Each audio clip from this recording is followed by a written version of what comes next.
This is the Carved Nutrition series, and episode 1, as voted by you all in the poll, is how to bulk and not get fat. One of the most common things I see is that this idea that we always need to be cutting or we always need to be bulking. And the reality is most people have far too much fat as it already is. So going into a bulk is just an excuse to eat more fucking food, which you don't need. And I'm going to break down exactly how to know when it is appropriate to go into a bulk, when you shouldn't be in a bulk, and what the steps are if you are if you are below that sort of threshold, and how to get to the ideal weight for muscle building. So my perspective actually changed on this quite significantly over probably the past 6 to 12 months when I've gone full-time into coaching. I thought that there was a higher cap on what was appropriate for doing an effective bulk. But what tends to happen is after you get past around 17.5% in body fat, the adverse effects from having surplus body fat outweigh the benefits of having surplus energy for muscle building and for force generation and muscle fiber recruitment, which is essentially what you want, because when you're in a bulk, what's happening is you've got more nutrients in the system, so your body is able to metabolize those and use those towards building muscle and these more superfluous functions. As you go into a cut, it starts to cut down on these functions that your body doesn't deem as essential. So if you think of Maslow's hierarchy of needs, but for building muscle, it would be at the very baseline, it would be organ function, breathing, and digestion. And then above that, there might be sex drive and libido. And then above that, there would be hyper focus and cognition. And then so on and so forth, building muscle. But as you go down, it gets more difficult to do each one. So the secret to bulking and not getting fat is to know where you're starting first and foremost. And the best way to know where you're starting is to just go and get a body scan. Without this, you're going to be guessing, you're going to be basing it off visual cues, which are often going to lie to you. So right now I am roughly around 14%. I'm pretty lean. I've always got abs. It's just one of those genetic gifts that I have, which I'm very grateful for. But I'm around 14%. So I'm going to be cutting down for my own personal reasons. I've got a race coming up. But if you were above this, say 20%, then your first step should not be to stay in a bulk. It would be to cut down first. And the reason being is you need to see how much lean tissue that you're working with. Once you've established what that baseline looks like, say you've gotten down to 15%, which is pretty much your sweet spot, then you can see what the best move is from there. But having too much is going to decrease your sleep quality. It's going to decrease your performance day to day, which we don't want to do. We want to keep living life, but we also want to build as much muscle as possible. So once you know where you're starting, that's when you've got to make the call. If you're too high, then cut down first. Simple as that. If you are pretty skinny or you've struggled to put on mass for a long time, like a few of my guys, I coached a guy called Lockie recently who'd been struggling to put on extra weight. And the process was simple. We just had to keep upping the calories. He had a really fast metabolism, which did him a lot of good because he was an active guy, which just means you have to eat more food. But the trick is, don't eat shit food. Eat food that's going to be good for you. And we went through this process of adding on around 6 kilos. This was over a 14-week period, adding on 6 kilos and then just maintaining that. We dropped 6 kilos back down, and the before and after is night and day. You can see that he looks more full, that his muscles have got some inflammation, which is good. There's more muscle tissue there, which is good.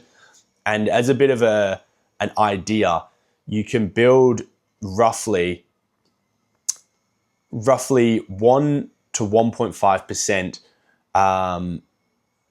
of muscle per kilo of body weight per month when you're a beginner, and then it's 0.6% as an intermediate, and then it drops down to about 0.25% of your body weight as advanced lifters. So if you are a beginner, then these newbie gains, your adaptations are crazy. So that's essentially what had happened with Lockie. He looked fantastic by the end of it, and I was super proud of him. So you're in this deficit, you're in this lighter phase, you want to add some more muscle. How do you do it? Well, you figured out that, hey, I'm around 11% body fat. I want to get to 16% body fat. Fantastic. So we need a 5% body fat gain. For the sake of the argument, let's just say that you're 100 kilos at 11%.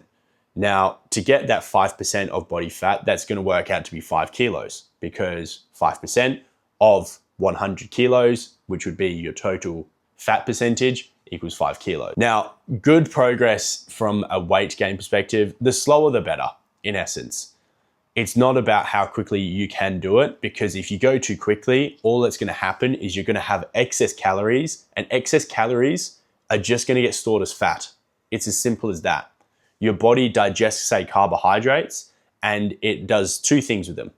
It either uses them for function it stores them in your muscles or your liver and bloodstream as well. And if it's not utilized in the muscles, after around 48 hours, it gets converted to fat. Now, this isn't, boom, 48 hours later, because there's different types of carbohydrates, and there's a whole heap of different functions that go on. But just as a general rule of thumb, you have 48 hours to use those carbohydrates. Otherwise, you've just added on however much fat.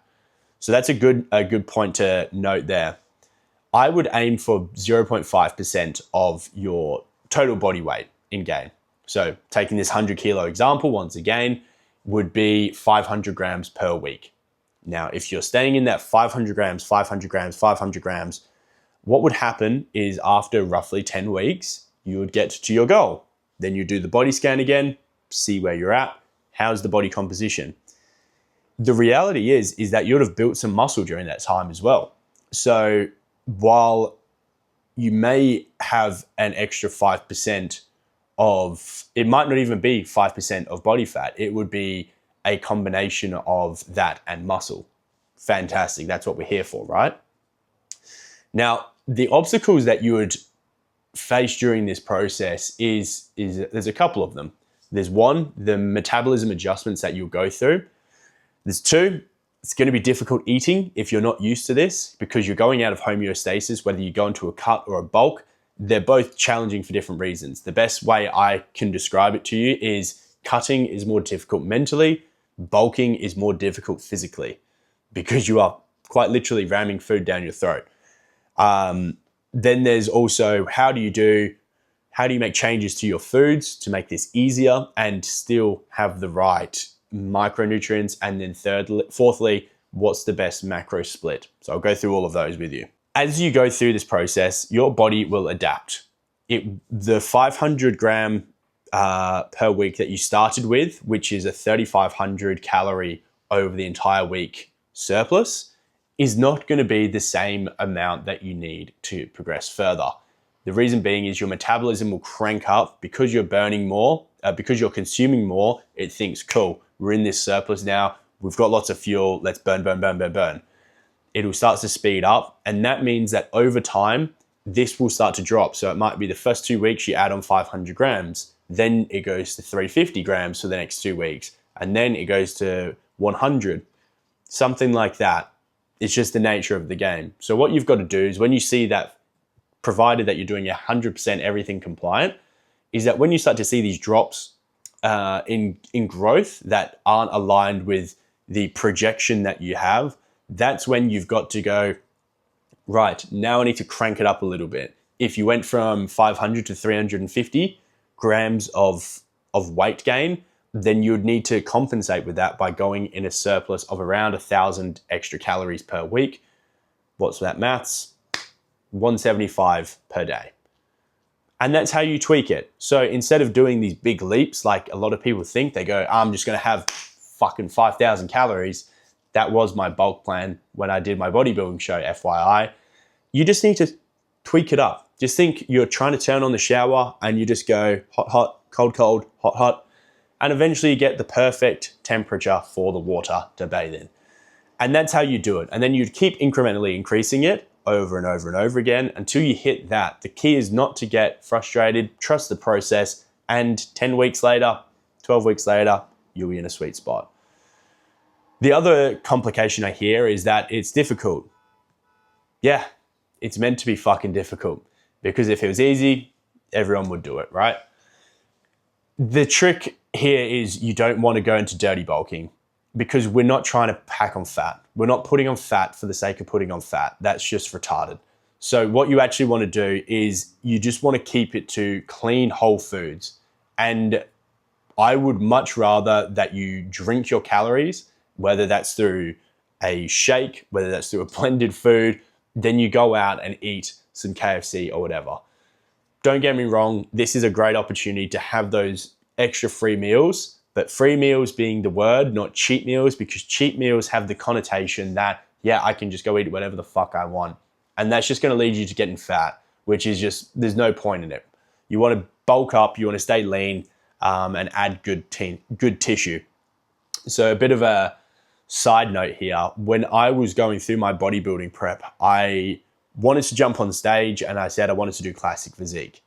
Right, fantastic. We need to put you in a bulk. We need to add as much lean mass as we can during this time. And I thought I knew what a bulk was. And this is one of the beauties of coaching, is that you always have these perceived limitations of what you think is possible. I thought I was bulking. I was doing pretty well. I was at around 96 kilos. I'm 95 now. I was at 96 kilos and I went on this nutrition plan at 3,400 calories. That was my baseline.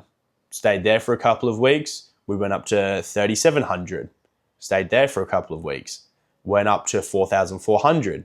Stayed there for a couple of weeks. And over time, it got more, there was more volume of food that you have to get down the hatch. So we eventually got to around 5,000 calories. It was a bit north of 5,097 or something like that. And I remember distinctly, I would be eating a whole sleeve of Weet-Bix.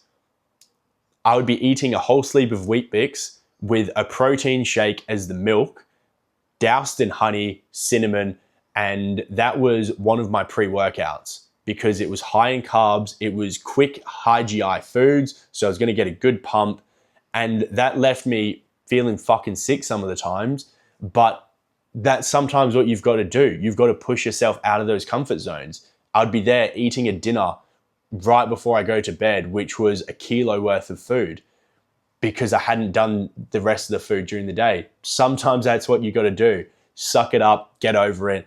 It'll be over soon and it'll always be worth it because then your perception of what's possible has been expanded. And after this process, you're pretty glad to get back into the cut anyway. So I did that. When I was in this sort of bulk phase though, I could have gone and just eaten shit. I could have gone and eaten peanut butter. I could have gone and just smacked olive oil and sauces on everything, eaten junk food. Not going to do anybody any favors. So the macro split that you want to be aiming for is 2.6 to 3 grams of protein per kilo of body weight. So I was 100 kilos roughly around that time. I would be consuming 300 grams of protein. That's to make sure that I've got enough to ensure that I've got enough to build muscle and sustainably build muscle. I'm not leaving anything, even if it's just 1% less, why wouldn't you just eat that up? It's 1%. Fats, as long as these are north of 20%, then you're pretty much sweet. This is where a lot of guys seem to slip up. They consume more fats than they need to. And then carbohydrates is your main lever. That's the one that you're going to be pulling to manipulate body weight the most. Part of that is because of water weight. Part of that is because that's your main energy source as well. If you overeat protein, all that happens is your body goes through this process called gluconeogenesis, where it breaks down the protein into a type of glucose that your body can then use as energy for day-to-day activities. And then with the food changes, what you'd be looking to do is go from more satiating foods to less satiating foods. So satiation being how full you feel. An example of that would be going from potatoes to rice, because having one potato is going to make you feel really full. Having a bowl of rice of the same amount of calories you can almost inhale it without even thinking. At least I know I can. So you'd just be making those switches there without going too deep into the sugars, because the sugars can lead to inflammation as well. But that is the process of how to bulk and not get fat. It's don't rush it, be patient, find your starting point, find where you actually want to get to, and then incrementally change as you need to go through the process. But if you ever need help with this stuff, then my inbox is always open. Episode 2, I will put up next week once I find out which way we want to go. Is it the cutting? Is it a different approach? And I'll see you all then. Lingy out.